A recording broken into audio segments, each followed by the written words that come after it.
Hey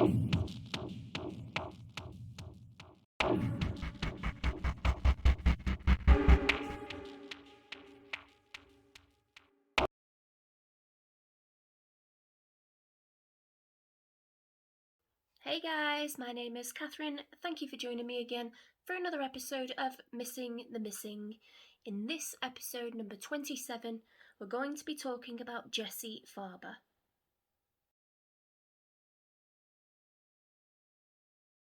Jesse Lee Farber was born on September 26, 1985 in Tamaqua, Pennsylvania in the United States, to his mother Norma Jean Fritz. Relatively little is known about Jesse's father, other than the fact that he was allegedly adopted and may have had Latino heritage. Jesse grew up in Tamaqua and the surrounding areas. Tamaqua is located in a valley basin within Pennsylvania's southern coal region section of the Appalachian Mountains and the Schuylkill River drainage basin. Its population has consistently been around the 7,000 mark between the years 2000 to 2021. Jesse was the firstborn of his siblings, and his mother would go on to bring 3 more boys into the world, being Jesse's younger brothers, Justin, Jonathan, and Joseph. Jesse, who was also known as Rex and sometimes went by the name Jesse Rex or Jesse Farber-Rex, was described as loyal and full of love. He loved all things nature and outdoors. As a young man, Jesse met Rachel Elizabeth Carroll, who would go on to become his long-term partner, with the two, in time, becoming parents to 2 children. Jesse's relationship with his mother grew somewhat strained, though this difficulty was certainly not reflected in his own relationship with his children. Before they were born, Jesse was already a wonderful and doting father, whose main concern was in providing for his children. Jesse and Rachel both worked at the Libby's ice cream plant in Tamaqua, with Jesse being a freezer maintenance man and sometimes stacking pallets of ice cream. He planned to return to college to become a mechanic. First came along a son, Mason Rex, followed afterwards by a daughter, Hayden. Rachel's mother, Tammy Batchett, explained that Jesse had a laid-back personality that made making friends seem easy. He enjoyed almost all outdoor activities, camping, fishing, hunting, hiking. He also enjoyed cooking and serving holiday meals for his family. He had a motorcycle he was fond of working on as well as riding. He was keen on spending time with his children and took pride in them both. Jesse was known for his sense of humour. Although it was noted that he didn't like his picture taken, hence why so many pictures are of him turning away from the camera, Rachel described an incident that provided her with one of her all-time favourites. Has anyone ever taken a picture or put something on someone else's phone to surprise them once they found it? That's the story behind this picture. Jesse took this picture of himself and set it to my background. It has always been one of my favourite pictures of him.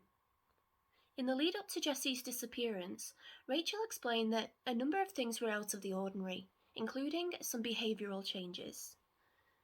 Over time, Rachel claimed that she began noticing large amounts of money disappearing, and while they had always contributed equally to the bills, she found herself having to cover some of Jesse's bills. This led to an argument on August 1st, 2015, where Rachel confronted Jesse about the missing money. This resulted in Jesse leaving the family home and going to stay in a camper situated on his maternal grandparents, Ray Ferryman's property in Valley Road, Walker Township, about 5 miles away, an 8-minute drive or about an hour and a half walk away. Jesse had no vehicle at the time, and it is alleged that his motorcycle was not functional, meaning he relied primarily on lifts as his mode of transport. It's here that fractures appear between Jesse's mother Norma and his partner or ex-partner Rachel, and their accounts of events begin to diverge.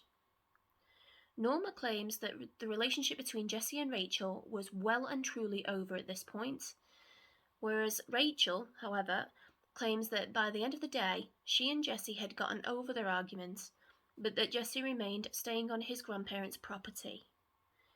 For the next week, Rachel claims she would visit him and that they would continue to take care of their children together and take their son to soccer practice together. Rachel noticed that Jesse seemed exhausted, worried and nervous, and eventually confronted him again a week later on August 8th, wanting to know what was going on. It is alleged that Jesse told Rachel, "I have to do this on my own, but when it's over, we'll all be together again." This was the last time that Rachel said she saw Jesse. It was this same day also, August 8th, that Jesse's mother Norma last spoke to her son on the telephone. At the time of his disappearance, Jesse Farber was described as a 29-year-old Caucasian male with a slim or lean build. He was 5'5" to 5'8" inches, or between 165 to 173 centimeters tall, weighing approximately 130 pounds or about 60 kilos. He had brown hair and brown or hazel eyes. He was last seen wearing a black hooded sweatshirt, a black t-shirt, light brown bib overalls, and either work boots or trainers. It is believed that Jesse was also carrying a camouflage print backpack. Jesse has numerous distinctive characteristics, including a dog bite scar from childhood on each cheek and a small scar on his forehead. He has a chipped front tooth and was known to smoke cigarettes at the time of his disappearance. Jesse also has multiple tattoos. On his right shoulder is a skull with a snake going in and out of it. On his left shoulder is the fox emblem from the Metal Gear Solid games franchise. On his left shoulder blade, he has a green-coloured skull surrounded by red and orange flames. On his lower left arm is a nautical star surrounded by a laurel wreath with the Roman numerals 2, 3, and 4, standing for himself as firstborn and then each of his younger brothers. To the right of the numeral 2 is a small Egyptian ankh symbol, about an inch in height. In the centre of his back are the Latin words Si vis pacem parabellum, or Si vis pacem parabellum, depending on your Latin pronunciations, meaning if you want peace, prepare for war. On the right side of his chest is a bear claw print with a small crescent moon in the centre. On the left side of his chest is a pair of wings with letters in the runic alphabet spelling out Jesse across the top and either Upson or Epson running vertically down the middle. On the left side of his ribcage there is a large keyhole shape about a foot long containing stick figure drawing of a tree within it, possibly with a man hanging from it.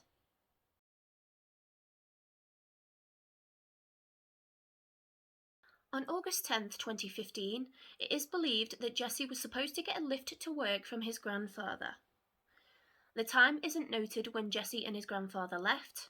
However, the Valley Road property is only a 5-mile, 10-minute drive to Libby's, and Jesse usually attended work at about 2 o'clock. It is alleged that rather than going to work, however, which is extremely out of character, Jesse instead asked his grandfather to drop him off in Tamaqua. More specific details regarding location, etc. are unknown. Most accounts state that Jesse was seen alone at about 3 o'clock at a local Burger King, the nearest one by a significant margin being on Center Street. The sighting was by Brittany Pester, who has been described both as an old friend and as Rachel's cousin. Jesse was believed to have been in possession of his backpack at this time, which usually contained his work overalls and boots. While the Burger King and Libby's are only a 5-mile, 10-minute drive away, the walk is predicted to take upwards of an hour and a half, heading back in the direction of Valley Road.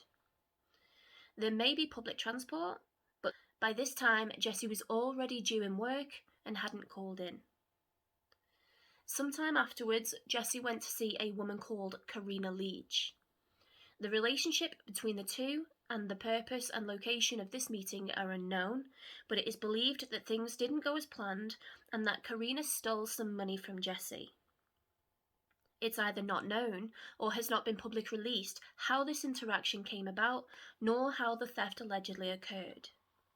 After this, Jesse then went to visit his friend Dustin Onkey, where he lived in an apartment on Pine Street in Tamaqua with his girlfriend and her mother. His girlfriend, Sammy Wagoner, and her mother, Laurie Wagoner, and Laurie's boyfriend, Ryan Ellis, were also there at the time and verified that Jesse was there with another friend, Johnny Manis. The group ate and played video games until after midnight, but Dustin allegedly told Rachel that Jesse had been irritated throughout the evening about Karina stealing his money. Jesse was supposedly messaging Karina's boyfriend, Kyle Hops, on Facebook, who was apparently apologetic. It is believed that the two were due to meet up in person to rectify the matter the following day.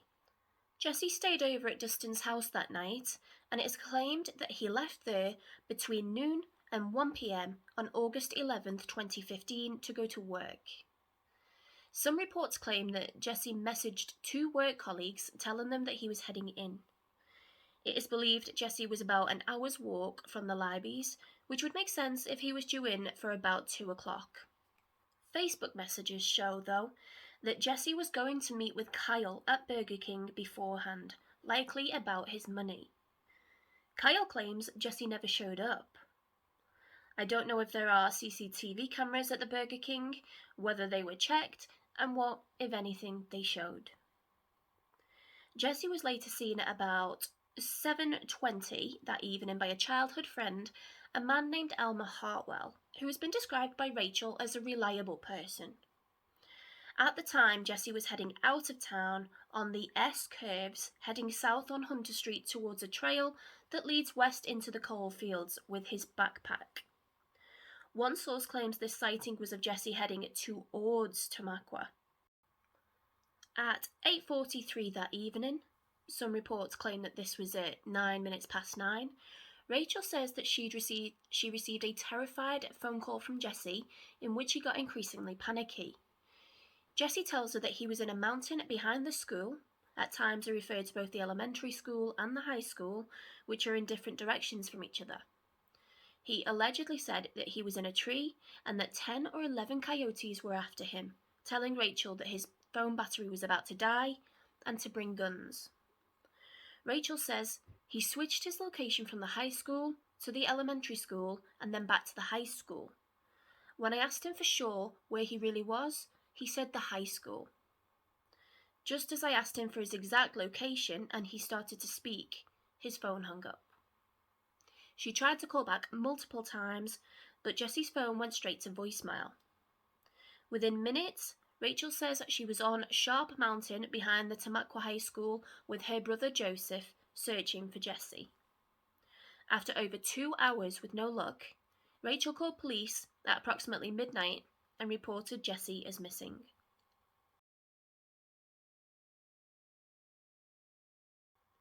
Rachel said she and her brother Joseph had spent over 2 hours searching for Jesse in the mountain behind the high school, both on foot and in a truck, sounding their horns and flashing their lights, intermittently switching off the engine to listen for any signs of Jesse. Tamaqua Police Chief Henry Woods explained, "They went up behind the high school, yelling for him, and they didn't hear anything." Chief Woods also explained that immediately after Jesse was reported missing, emergency service personnel were dispatched to the mountain just west of Tamaqua High School, as that's where it's believed he told his girlfriend he was at the time. Police obtained a warrant for Jesse's cell phone location, which placed Jesse's phone in the same area. The phone pinged off the tower on the mountain west of Tamaqua, though with a radius of 2 miles. The exact coordinates of this ping location have not been publicly released. Police searches included foot searches, searches of air shafts, underwater searches, searches with searching cadaver dogs, ATVs, off-road vehicles, drones, and military helicopters, but they largely tapered out after the first week with the odd exception. It is reported that approximately 50 people were out searching for Jesse at any one time. Jesse knew the area behind the high school very well, often using the hiking trails between where he worked and where his grandparents lived, and search crews stated that there were signs that somebody was there recently.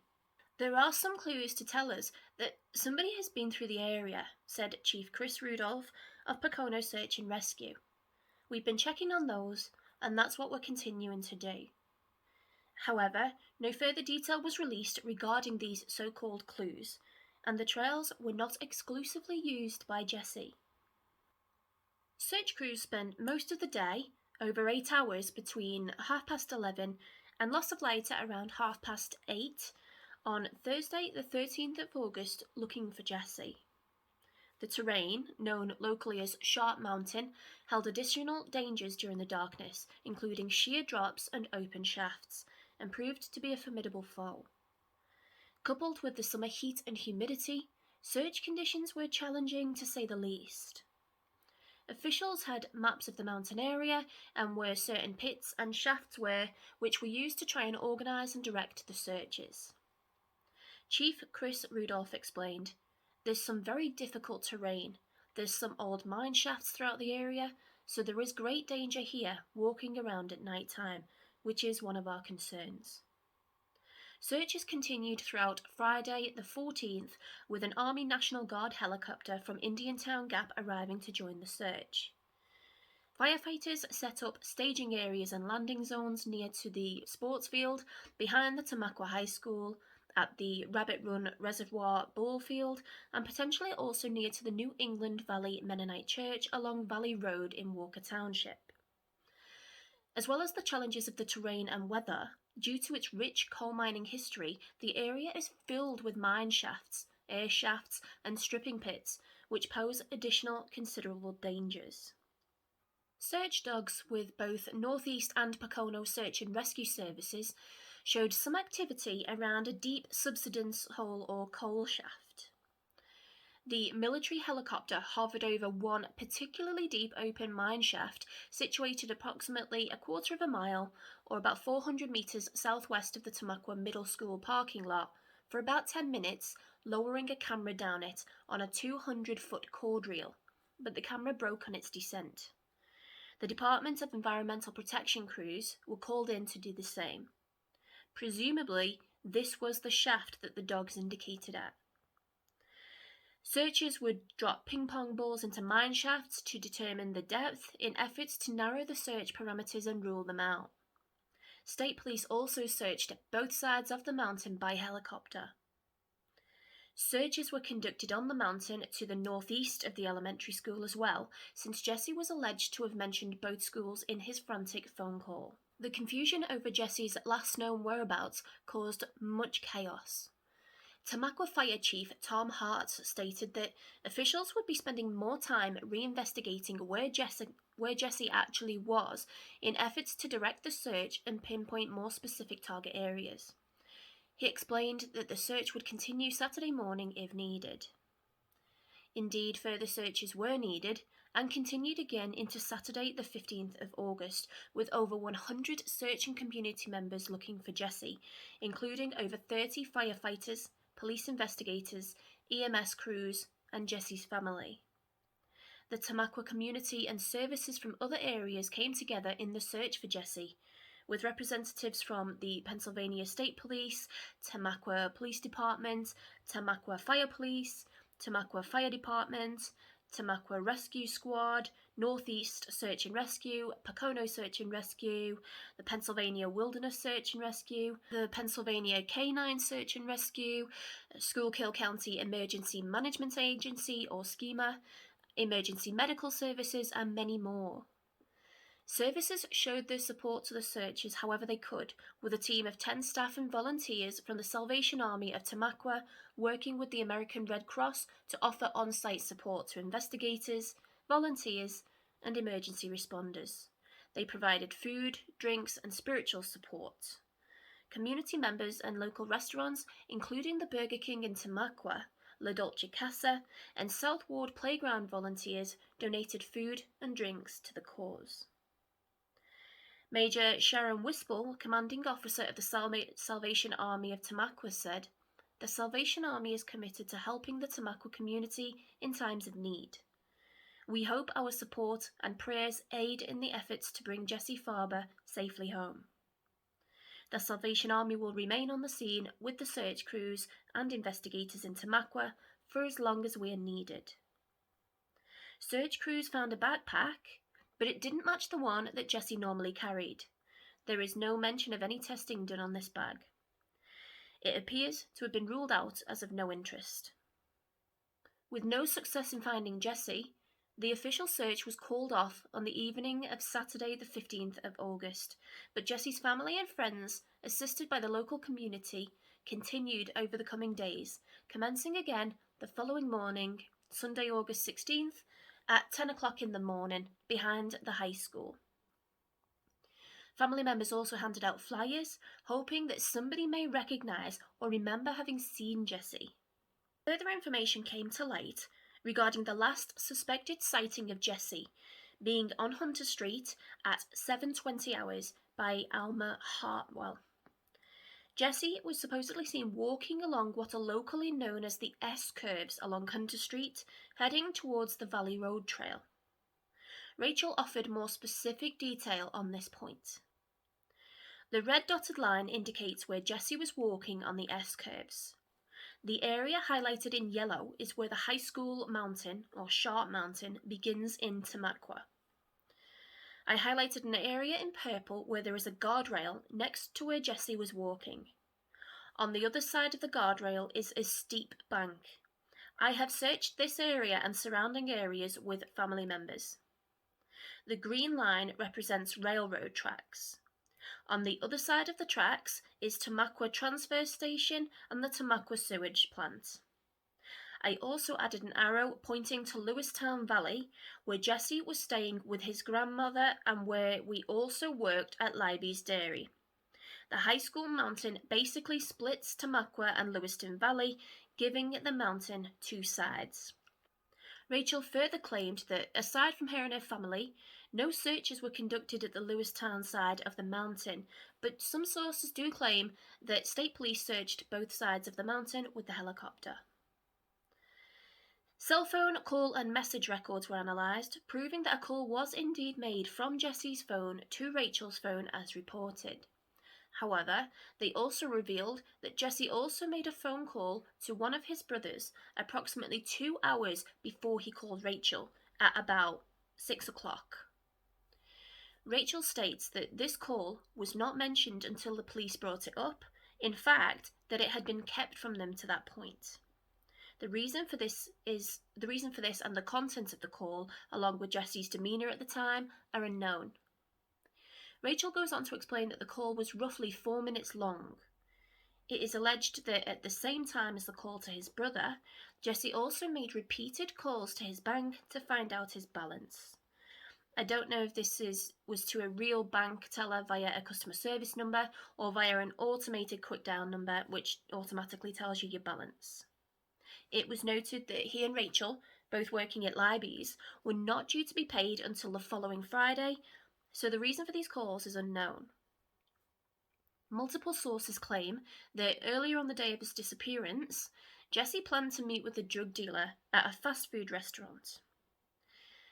Times vary, but some stipulate this was supposed to be around about noon, and many go on to allege that Jesse was planning to purchase drugs. What information these sources had in order to make this determination is unknown, though one source claims that this came from police. Jesse was not known to use drugs at the time, although Rachel had noticed a change in his behaviour in the lead up to his disappearance. We know that Jesse had planned to meet with Kyle at the Burger King to get the money that Kyle's girlfriend Karina had allegedly stolen from Jesse the night before. Given Kyle does have subsequent criminal charges relating to drugs, this is likely to be the meeting referred to. Karina has also had subsequent criminal charges relating to drugs. Analysing this in perspective then, does it stand to reason that Jesse had gone to meet with Karina, who isn't described as a friend, and had given her money on the understanding that she would obtain drugs for him from Kyle, but that she instead left with the money and the drugs never materialised? This may explain why Kyle was apologetic about the situation, and also why the two were keen to meet up in person to sort it out, perhaps to make good on the arrangements and make good on the supply. This would certainly tie in with and support what other sources are stating, but I need to clarify that on my part this is speculation and I have seen no real evidence to back this up. Let's bear in mind also that Kyle claimed that Jesse never showed up to this meeting. It was later claimed also that Dustin told Rachel that Jesse had purchased meth the day before he disappeared on August 10th, which came as a shock to Rachel given that Jesse was not known to use drugs. Dustin has also got subsequent criminal charges relating to drugs, including possession and intent to supply methamphetamines. Was it Dustin that Jesse purchased the meth from on the 10th? Is that why he was over at Dustin's house? Could this also tie in with why he kept checking his bank balance?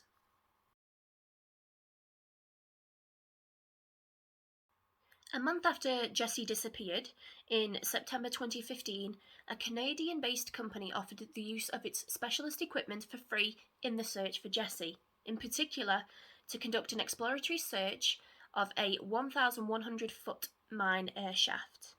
Rescue teams donated $1,300 to fund the shipping of the equipment into the area, which included the robot itself, along with heavy casing, monitors, and 1,600 feet of cable on a 600-pound pallet. Rachel explained, "These are photos of the air shaft searched. It is a lot bigger and scarier in person than it looks in the photos. I was allowed to be in the area while they lowered the cameras down. They told me that if he was in there, the chances of recovering him would be very low. Aside from setting up and then packing the equipment back up, the search alone took 7 hours. The longest 7 hours I have ever sat through. The robot, complete with high-tech camera, was lowered 400 feet, but found no evidence of Jesse." Rachel remembered. "When it was over, they told me they found no evidence of Jesse falling into this hole. This still makes me sick to think about. This was the third time they checked one particular air shaft up to 1,100 feet deep. They didn't find Jesse. I'm still very grateful for the people who helped raise the money to ship the robot from Canada, and a huge thank you to the brave search teams who made it happen." In 2016, just a few months after Jesse disappeared, a skull was found in Shepton, Pennsylvania, just 20 miles from where he disappeared.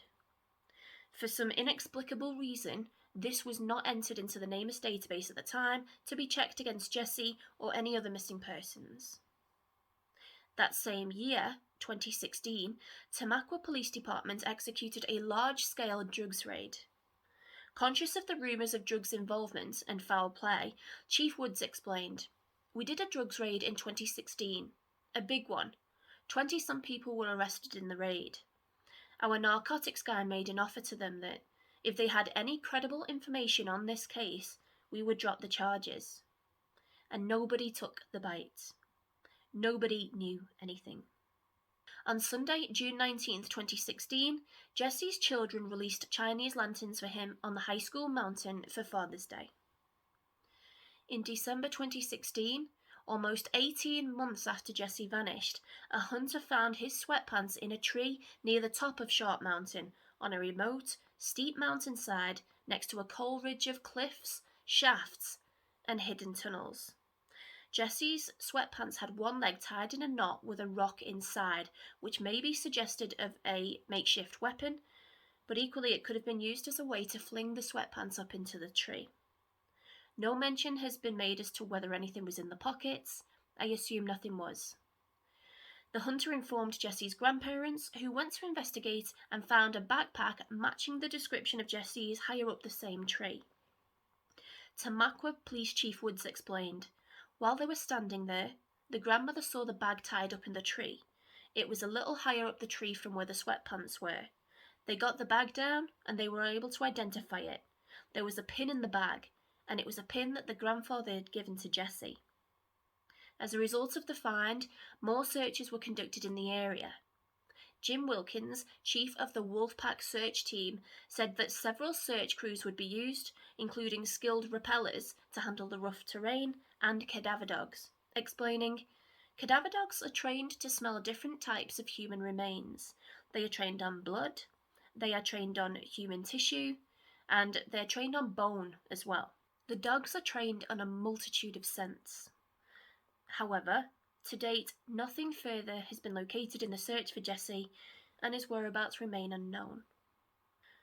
On Sunday, June 17th, 2018, Jesse's children conducted a balloon release for him for Father's Day. On November 25th, 2018, a new search of the Schuylkill County coal hills was proposed by the Wolfpack Search and Recovery Team of Orfield and others, comprising a planned large-scale examination of the mountain chasms and cliffs 4 or 5 miles west of Tamaqua. The search was planned to take place in December or January. On April 8, 2019, Jesse's mother, Norma Fritz, now Fritz Yatsko, set up a foundation in his honour. Where's Jesse? Missing Persons and Cold Cases is a non-profit organisation to help families of missing persons. On April 13, 2019, it was revealed that Jesse's dental records were not a match to the skull found in 2016 in Shepton, Pennsylvania, which had finally been entered into the NamUs database 3 years after it was located. On July 14, 2019, Jesse's mother spoke about the incident. Imagine taking your own son's dental records to the coroner to be compared to a skull found a few miles away from where he went missing. Jesse Farber went missing August 2015. The skull was found in 2016. In 2019, only a few months ago, I heard about this, and due to Pennsylvania not being a mandated state to report to NamUs, it was even a fluke that I found out about it. The detective in charge of my son's case never inquired as to where my son's dental records were. Instead, he told the trooper no when asked if he had them. That's it. Period. No. Norma has since had her DNA entered into the NamUs database. On July 5th, 2020, Jesse's mother Norma remarried. On August 30th, 2020, a book was published by Suzanne Reid, PhD, called Anonymous Tip. The foreword was written by Jesse's mother, Norma Jean Fritz Yatsko. On September 20th, 2020, Norma explained that she planned to bring in a psychic to help with the search for Jesse. Research suggests that the help provided was not fruitful. As of February 3rd, 2022, Norma and her Where's Jesse Foundation were successful in their bid.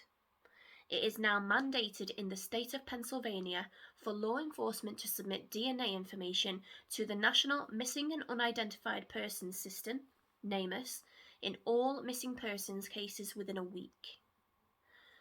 On Wednesday, October 26, 2022, human remains were found between the Susquehanna River and the Enola Railroad yards in West Fairview, Pennsylvania. These were identified as 59-year-old Matthew N. Milanovitz, who was thought to have jumped from the George Way Bridge in Harrisburg more than 7 years earlier in 2015.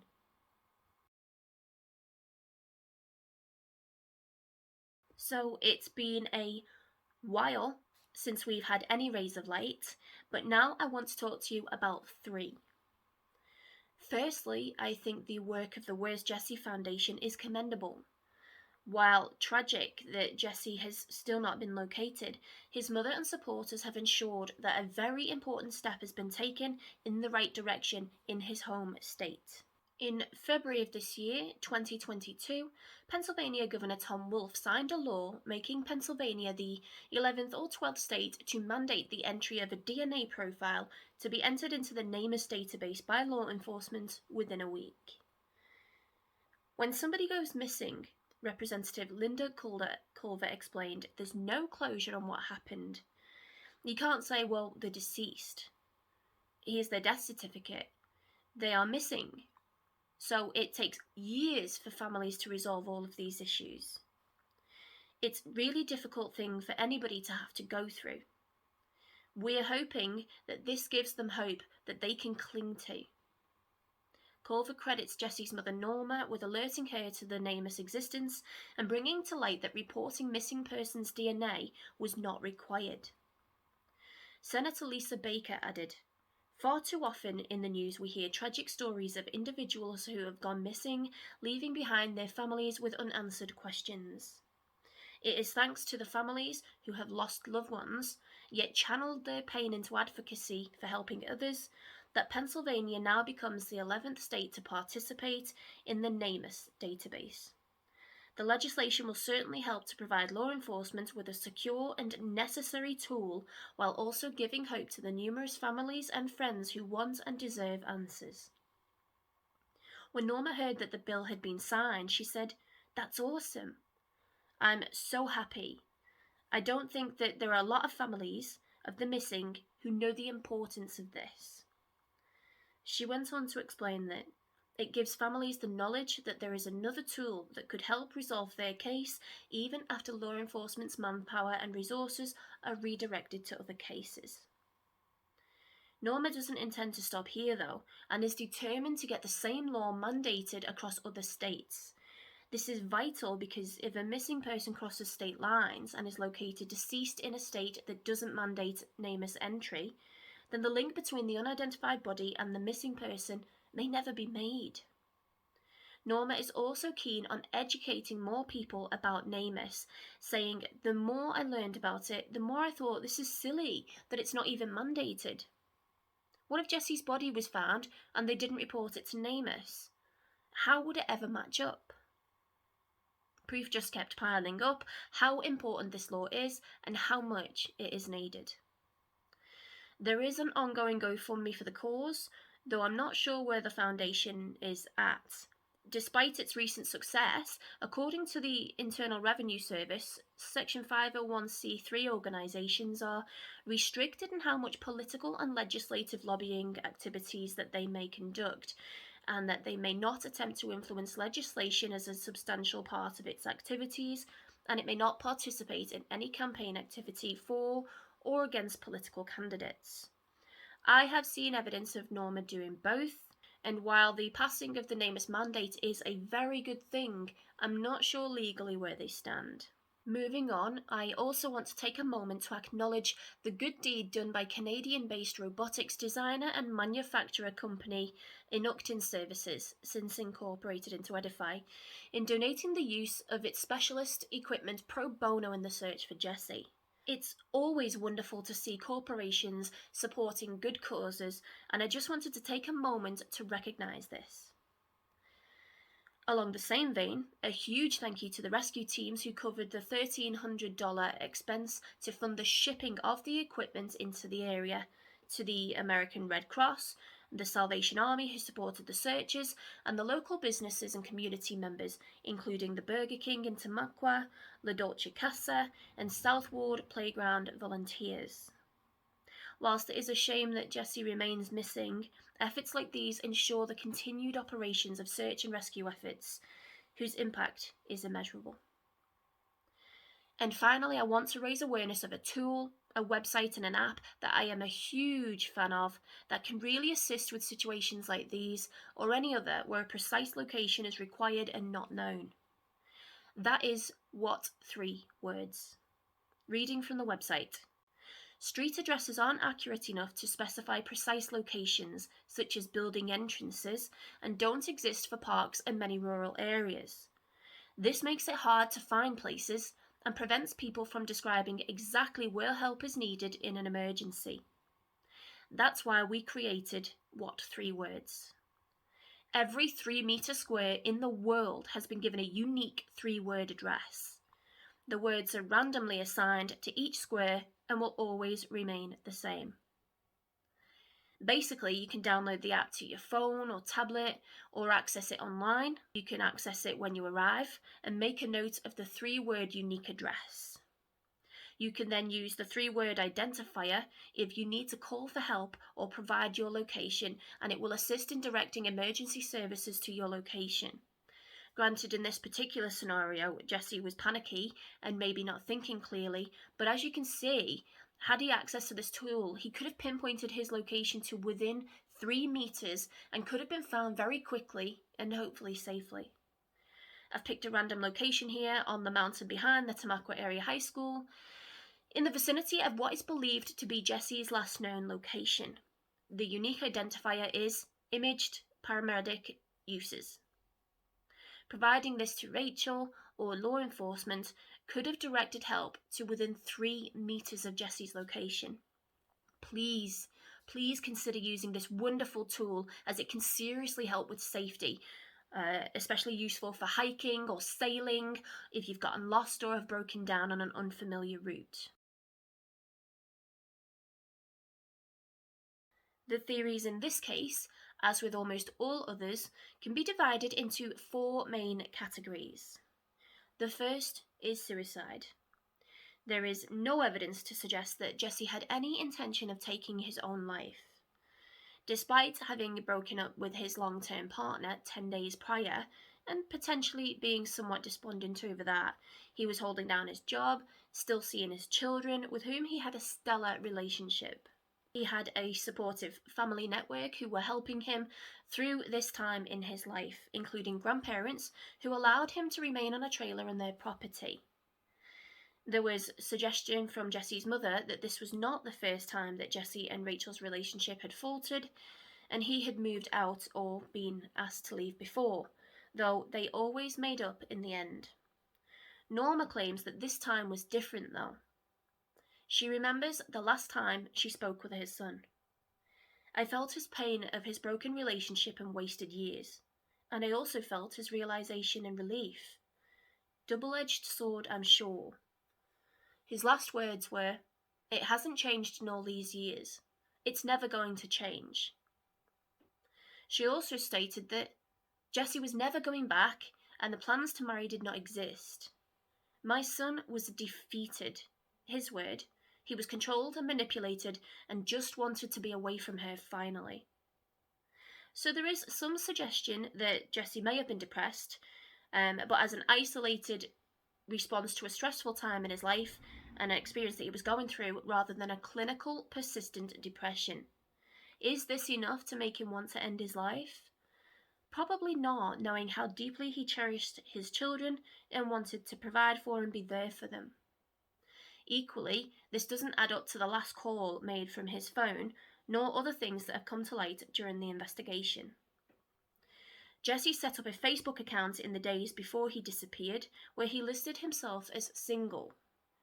Whether this pointed towards the finality of the most recent breakup and his moving forward solo is unclear. He continued to socialise with friends. Sammy and Dustin, with whom he spent the prior evening, also dismissed this theory. Sammy explained of the situation between Rachel and Jesse. The last night he was seen, she was blowing his phone up, and he wouldn't answer because he said he was done. He wanted to be alone, was talking about getting a place, was talking about Andreas, but she blew his phone up and he never answered, and put it on silent so it wasn't annoying. I don't know, that's all. Dustin added that also was in a great mood with all friends, so him doing anything to himself, I feel, is out of the question. He even left for work, so... Andreas is a small area south of Tamaqua, and while this shows that he may have been planning to leave, it also shows that he was happy to confide this information in his friends and was not hiding this fact. Norma also somewhat dismissed this theory, explaining that during their final conversation, we talked briefly about plans for that weekend and some other heartfelt things, and then his final words were, "Call me anytime, Mum."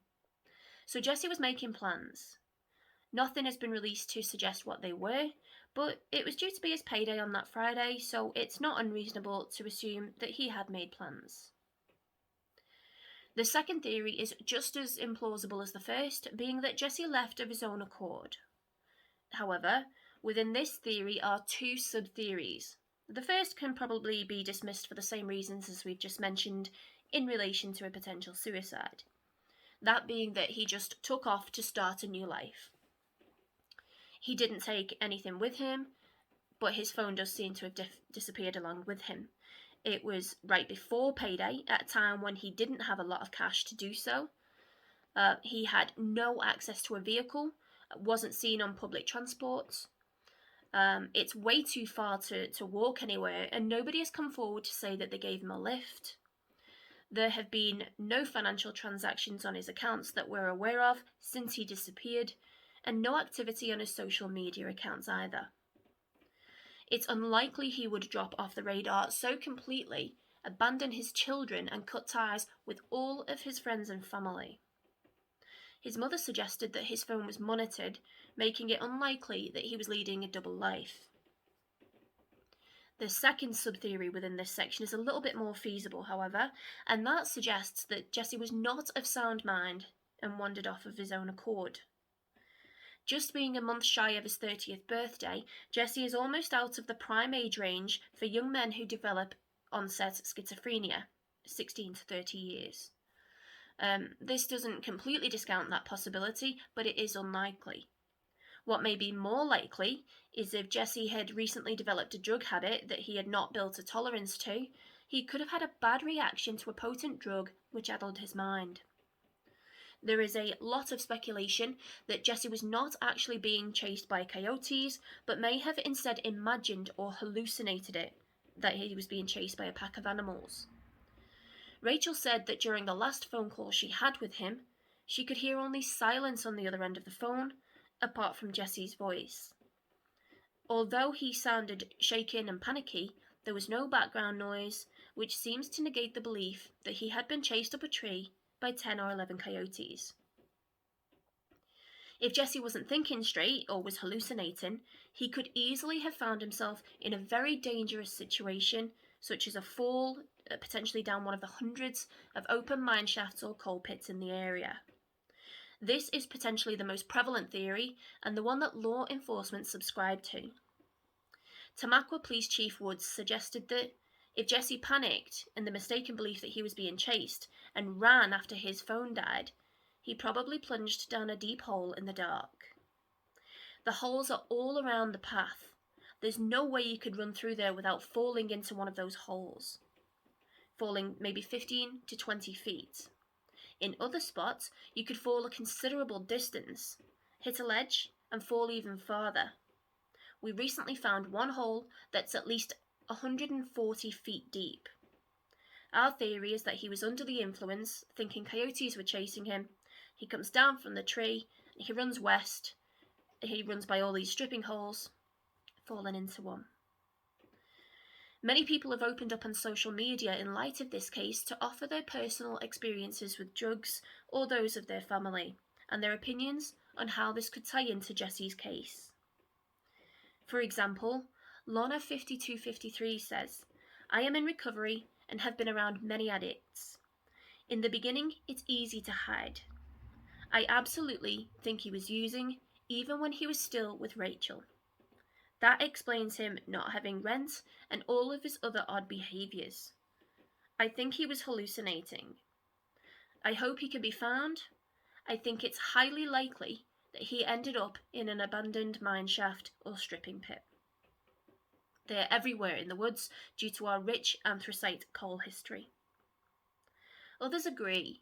His behaviour fits the bill. Missing money, missing work, obscure meetings with people. Sounds like meth-induced paranoia. "I didn't figure out about my spouse's youth for 6 months," said one person. "They're so good at hiding things." Renally1215 also offered a personal example. "People on meth do all kinds of strange things. I've witnessed this firsthand for years with my ex. One time in the car, he swore the car behind us was after him and that they were listening through our car radio or had a microphone in our AC.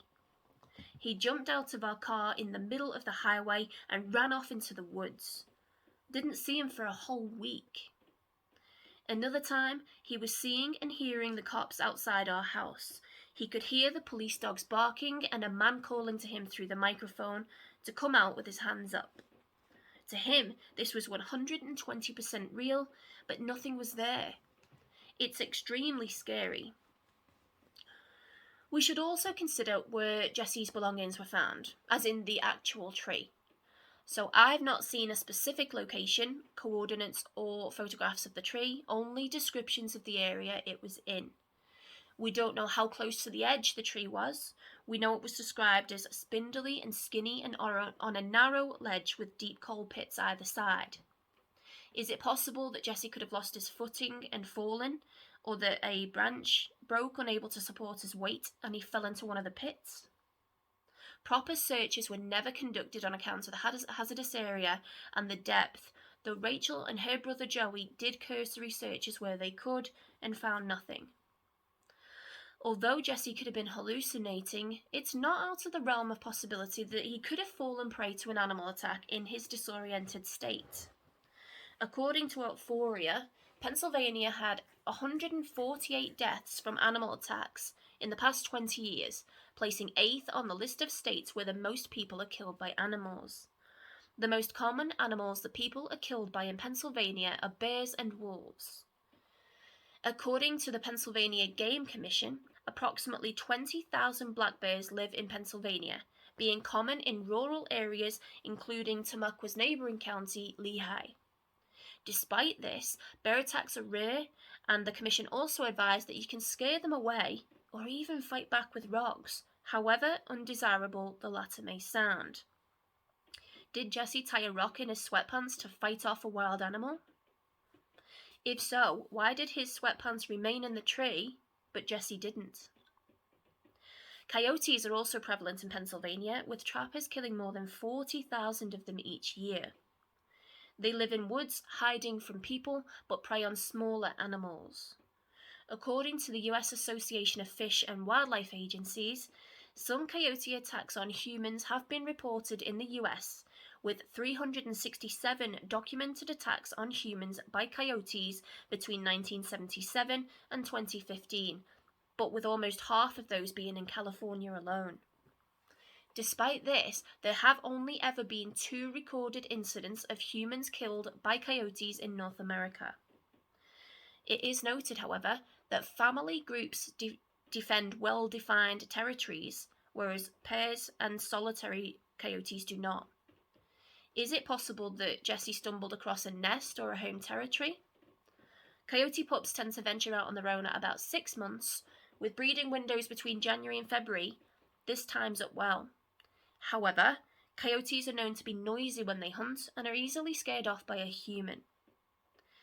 An animal attack would also have likely left behind evidence such as tracks, blood, bone, torn clothing and other debris, none of which was found. Furthermore, several individuals, including locals, have offered personal experiences to dismiss the possibility of a coyote attack. For example, I frequent the woods here. I have never seen any coyotes or dogs out in the woods. I've seen deer, bear, and even a fox once. Many kids even play in the woods here. Also, coyotes don't usually hunt large prey in packs, and generally speaking, if you are noisy or move too quickly, they will run away. Legally licensed wildlife rehabilitator Becca 9651 explains that coyotes do not generally go after people. Not at all. Over 85% of their diet are small prey like rabbits, rats, and mice. Coyotes will escort or stalk intruders through their territory, almost always out of curiosity, not sinister purposes. The final theory is that foul play was somehow involved in or the cause of Jesse's disappearance. Many people, including Rachel and Norma, believe that the backpack found in the tree on the mountain was planted there and may not even be Jesse's. One thing, perhaps the only thing, that Norma and Rachel agree upon is this point. A specific reason for this suspicion is unknown, however there are general concerns which point to it having been found where it was as being potentially unrealistic. Sadly, the bag was not forensically analysed nor kept as evidence and was instead released back to Jesse's mother without further investigation. It has not been publicly released whether there were any contents to the backpack and what, if any, these were. Rachel also explained that the pin which had been used to identify the bag as belonging to Jesse is currently in the possession of his son. Presumably this is a different pin to the one that would have been released back to Norma after the backpack was found, suggesting a reason to believe that the bag may have been planted. The tree is described as small, skinny and spindly, with plenty of alternative trees nearby which would have been much better for climbing, taller, sturdier and more suitable for hiding. The tree is also miles away from where Jesse allegedly told Rachel that he was. There is conflicting information regarding the likelihood of Jesse having travelled from the last believed sighting of him on Hunter Street at 7:20 to where his sweatpants and backpack were found in that tree on the mountain, near the border of Walker and Schuylkill townships. Tamaqua Police Chief Woods said that the hour and 49 minutes between the sighting and his phone call to Rachel is about the length of time it takes to walk from Hunter Street to the tree. This kind of jibes with what he says to the girlfriend the night he disappeared. However, Rachel claims otherwise. Although she described Alma as a reliable person whose sighting she believes, she states, "In that time span, it doesn't even give much time to get up the mountain, let alone to where that bag was found." When she went to the tree where Jesse's belongings were believed to have been located, it was in a hazardous area. She explained that it took about an hour of walking to get to it, down deep ditches, scaling a rock wall, shimmying up a silt embankment, and treading across a very narrow ledge which runs between two very deep stripping pits either side, indicating that it was not possible to run to that location. Norma also visited the location of the tree and explained that it was in an area so high and steep it almost made her sick to climb it. "It looks like the Grand Canyon. I'm afraid of heights and I was scared to death. I cried the last time I was up there. I'm certain they were planted there." Norma also raised the point that Jesse couldn't have been too drugged up at the time, since he had the wherewithal to call Rachel to ask for help and note that his battery was dying. She instead theorises that a gang calling themselves Coyotes may have been responsible for whatever happened to Jesse. There's been talk about a little drug gang. Lots of rumours that they killed him, that it wasn't animals chasing him, it was a gang, the Coyotes. There's rumours that he was shot and put through a wood chipper. That's the most horrendous rumour. Norma is pushing for police to re-interview everybody in the case, but Chief Woods said that while he understands her frustration and is impatient for an answer himself, there is no evidence prompting pursuance of this angle. "We've heard of it, but there was never solid intel of a gang called the Coyotes. And if there was a gang of druggies, there's just no way they would have found this location. It's that remote. Jesse grew up in that area. He knew that trail. But there isn't one of these druggies who has the drive inside them to go to this spot." And I'll just say that druggies is a term that the police chief used. And I don't necessarily agree with those comments. Despite these comments seeming somewhat dismissive, Chief Woods explained that police haven't completely ignored the theory, having allegedly repeatedly asked drug suspects if they had any knowledge of Jesse's disappearance. He also noted that the most compelling, if not the only items of evidence in the case, those being Jesse's sweatpants and backpack, indicate that events took place the way he described to Rachel on his last phone call, being that he believed he was being chased and climbed a tree in an area riddled with coal pits. We have noted earlier that there are clearly issues with drugs in Tamaqua, as with many places, and the people linked with Jesse and some of those last known to be with him have connections to the drug scene also, which doesn't bode well. Did Jesse start dealing drugs to make money? Or perhaps to pay off a drug debt that he had accrued? Rena Lee 1215 also hypothesizes, even if Jesse was hanging out with people who were in a meth-induced psychosis, they could have done something to him out of paranoia. They turn on each other. Meth makes people do evil, evil things. I think it's the devil in its purest form. So many things could have gone wrong. It's also worth noting that those in the town who are into the drug scene or have knowledge may be too afraid to speak up for fear of prosecution or fear for their own safety. The year before his disappearance, in July and August of 2014, Jesse was before the courts for simple assault and harassment. It's not known what or who these charges relate to, so it can't be determined at this time whether it was in any way connected to events the following year. Norma also suggests that some of those responsible for Jesse's disappearance are currently in jail for unrelated incidents, though does not disclose their identities. Regardless of whether the Coyotes were real or not, people or not, police still believe that they hold the key to Jesse's fate. There is a theory that Jesse was possibly hit by a car and went down the steep embankment along Hunter Street or Valley Road where he was last seen by Alma. However, this doesn't tie in with the later phone call that he made to Rachel. However, no professional searches have been conducted in the area, only by Rachel and her family. Rachel has also compiled a list of other missing persons cases who disappeared in the area of Sharp Mountain. She explains that, "This is disturbing. I feel like it should be taking it more seriously than it is. Maybe we can bring some attention to this. What is it with Sharp Mountain and this area?" Below, I highlighted where Sharp Mountain runs in my area. Each X is for a different person. Orange X, John Lango, missing from Pottsville, Pennsylvania on December 31st, 1987.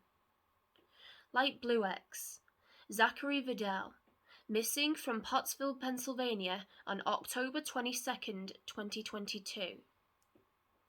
Pink X, Lucas Della Monica, missing from Pottsville, Pennsylvania on September 22nd, 2022. His phone last pinged near Sharp Mountain. Dark Blue X, Jason J. Hahn, missing on June 14th, 2014. Found deceased on June 22nd, 2014. Rest in peace. Yellow X, James Harrig, missing from Sharp Mountain, Blythe Township, on February 5th, 2012. Dark Green X, Seth Musket, missing from Barnesville or Tuscarora area on June 2nd, 2014 after a car accident. The Dark Red X is for Jesse Farber, as we know, missing from Tamaqua on August 11th, 2015. The Purple X, Corey Samuels, missing from Coaldale, Pennsylvania on January 23rd, 2014. He was missing nearly 9 months when he was found deceased on September 6, 2014. Rest in peace.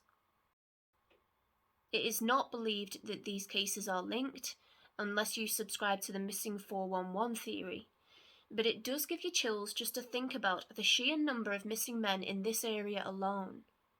Thanks to Rachel for pulling this information together.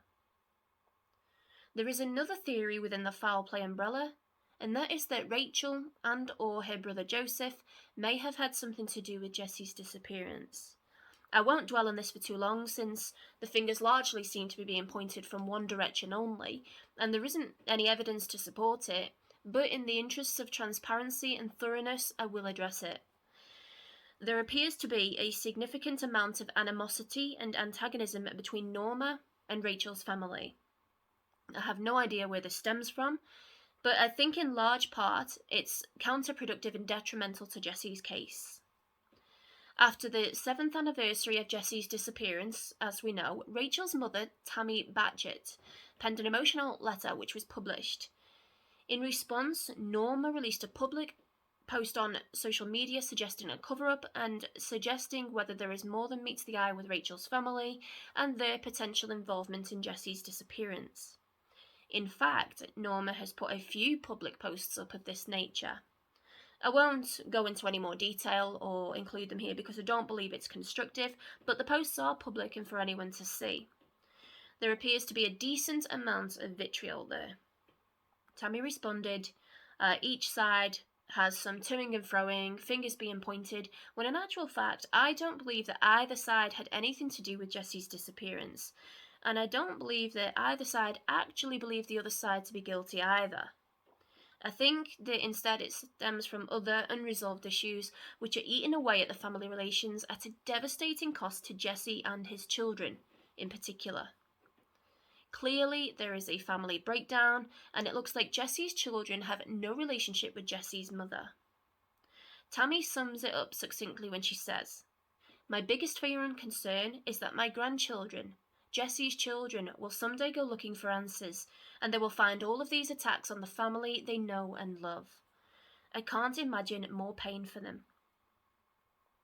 Regardless of the tit for tat, the basis of this theory is that while phone records show that a call was made from Jesse's call to Rachel's at the reported time, and that Jesse's phone pinged off the mountain, there is no evidence to corroborate what was said during that phone call or who spoke on either end. It has not even been released how long the call lasted. Norma claims that Rachel filed for child support on the day Jesse disappeared, for which she supposedly has official paperwork to prove it. Norma also posted a picture of Jesse, which she said was posted by him 2 days before his disappearance, and that in it he didn't look happy, insinuating it was as a result of his broken down relationship. Questions have also been raised regarding the cryptic comment to bring guns into the mountains and the fact that Rachel brought her brother out to the scene. However, this could be easily explained if she read panic in Jesse's voice and genuinely believed he was in danger. It's probably not wise for her to have gone alone into the woods at night after him. There was also a delay of at least 2.5 hours before Rachel reported Jesse as missing. Again, however, this could be explained away by the searching Rachel and Joseph were supposedly doing at the time. It's not like they left it days, which may have gone unnoticed by most apart from his work, where, let's remember, Rachel also worked. However, on the flip side, and again, for fairness and transparency, we should also consider Norma's character. She didn't live in the same town as Jesse. It was alleged that Jesse referred to her as Norma due to their estranged relationship, and by her own admission, Norma writes that Jesse and I butted heads horribly, and I stayed away so that he'd have peace. But he loved me with his entire heart, no matter what he said about me when he was mad. It may also be worth noting that Norma also has criminal charges from 2009 to 2011, including for burglary, assault, and harassment. Irrespective of the intricacies, neither police nor Norma are believed to have much hope that Jesse is still alive. Rachel explains things quite well when she notes that my biggest question, given the direction he was walking and walking from, and also the times of the sighting and when he called for help at 8:43 p.m, why would he walk towards Tamaqua only to basically backtrack going up the mountain? Why would he choose to go up the mountain when he previously walked the road? What happened in that hour and 20 minutes that put Jesse in a frantic state calling for help going over the mountain? It would take longer than walking back the road. Sadly, we may never know what happened to Jesse Farber on August 11th, 2015 in Tamaqua, Pennsylvania.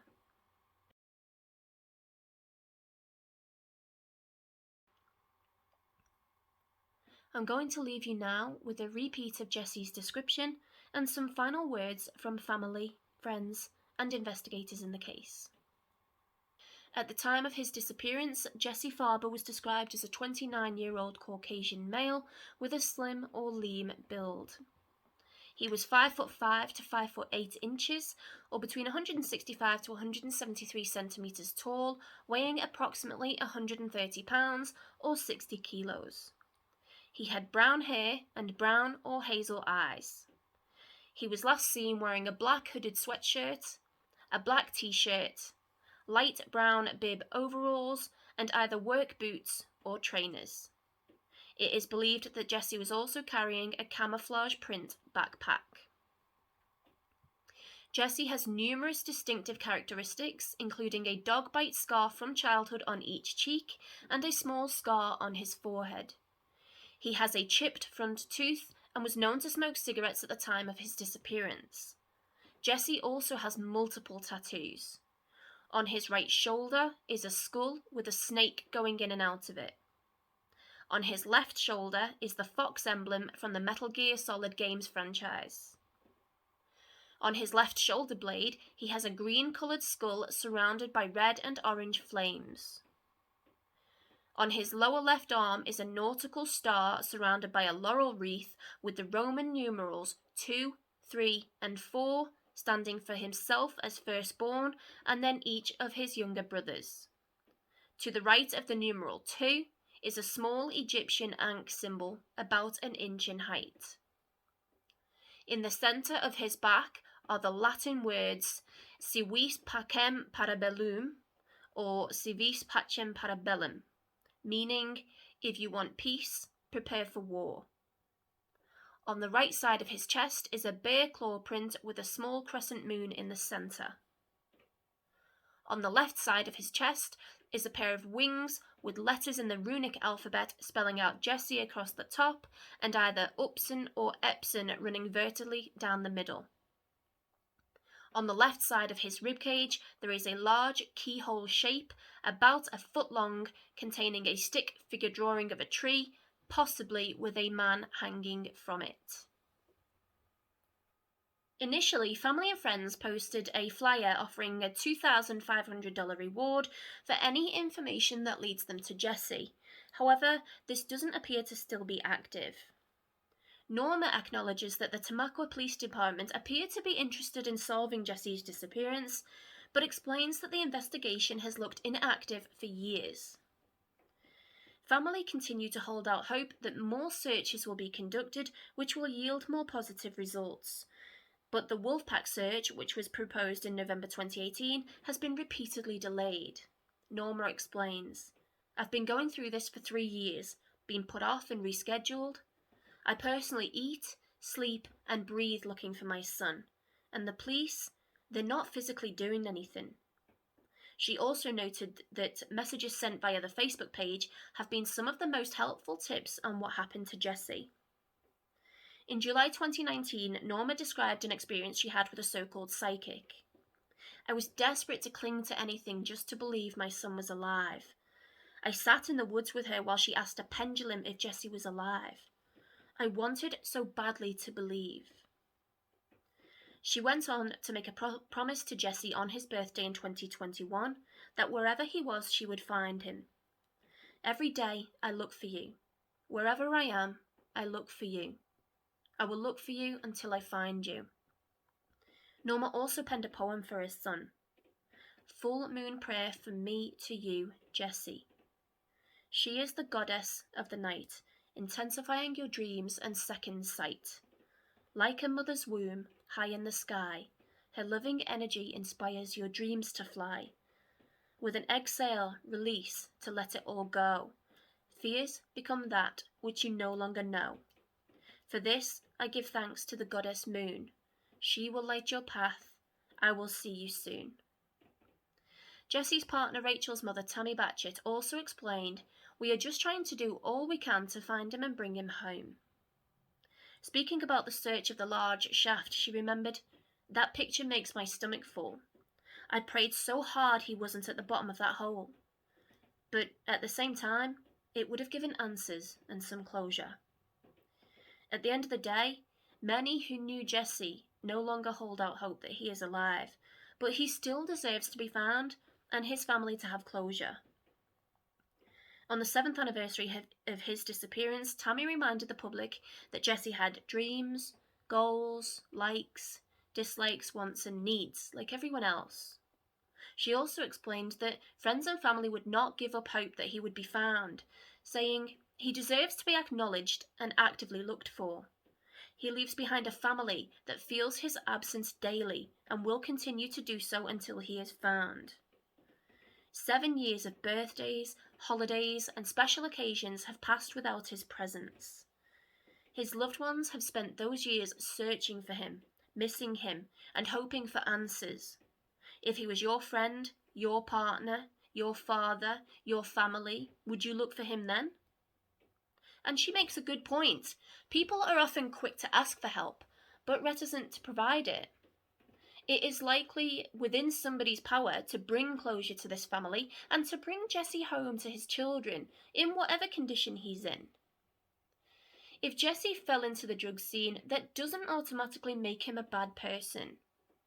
It certainly doesn't mean his children are less deserving of a father, his mother less deserving of a son, his girlfriend less deserving of a partner.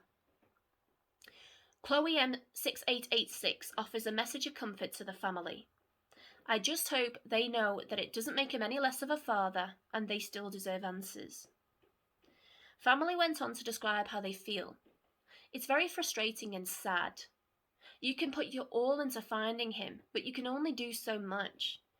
If anyone knows anything, I wish they would allow us some peace." This has gone on for too long. Tanya Fredericks said, Jesse is missed by many and always will be, with Candace Cooley stating, my heart goes out to the family. I hope they find him and can get the peace they deserve. Rachel explains, Jesse and I share 2 young children who suffer his disappearance every day.